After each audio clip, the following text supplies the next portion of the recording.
Hi friends, வணக்கம். இன்றைக்கி நம்முடைய சேனலில் எங்கள் ஊர் கம்மாவில் நான் பிடிச்ச ஐர மீனை எப்படி சமைக்கிறதுன்னு நான் வீடியோவில் பதிவு பண்ணியிருக்கிறேன். இந்த வீடியோவில் எப்படி ஐர மீன் குழம்பு வைக்கிறது அப்படின்னு நம்ம பார்க்க போகிறோம். என்னுடைய குக்கிங் வீடியோ சேனல் உங்களுக்கு பிடிச்சிருந்துச்சுன்னா சப்ஸ்கிரைப் பண்ணுங்கள், லைக் பண்ணுங்கள். அருகில் இருக்கிற கமெண்ட் பாக்ஸில் உங்களுடைய கருத்துக்களை தெரிவிங்க. என்னுடைய வீடியோவை நீங்கள் தொடர்ச்சியாக பார்க்க விரும்பினா அருகில் இருக்கிற பெல் பட்டனை கிளிக் பண்ண மறவாதீங்க.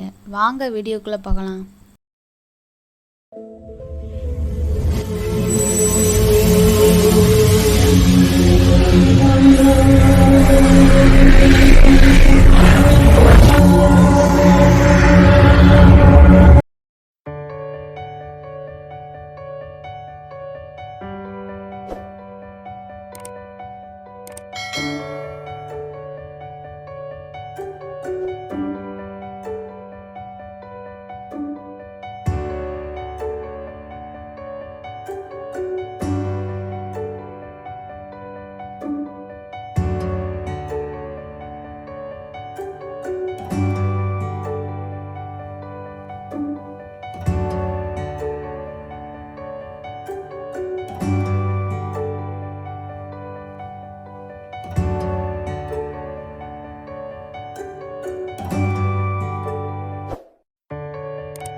ஹாய் ஃப்ரெண்ட்ஸ், இந்த ஐரா மீன் குழம்பு எப்படி செய்கிறதுன்னு இந்த வீடியோவில் பார்த்தோம்ல, அது மாதிரி நீங்களும் வீட்டில் செஞ்சு பாருங்கள். செஞ்சு பார்த்துட்டு எப்படி இருக்குது அப்படிங்கிறத கீழே இருக்கிற கமெண்ட் பாக்ஸில் உங்களுடைய கருத்துக்களை தெரிவு பண்ணுங்கள். வாங்க அடுத்த வீடியோவில் சந்திக்கலாம். நன்றி, வணக்கம்.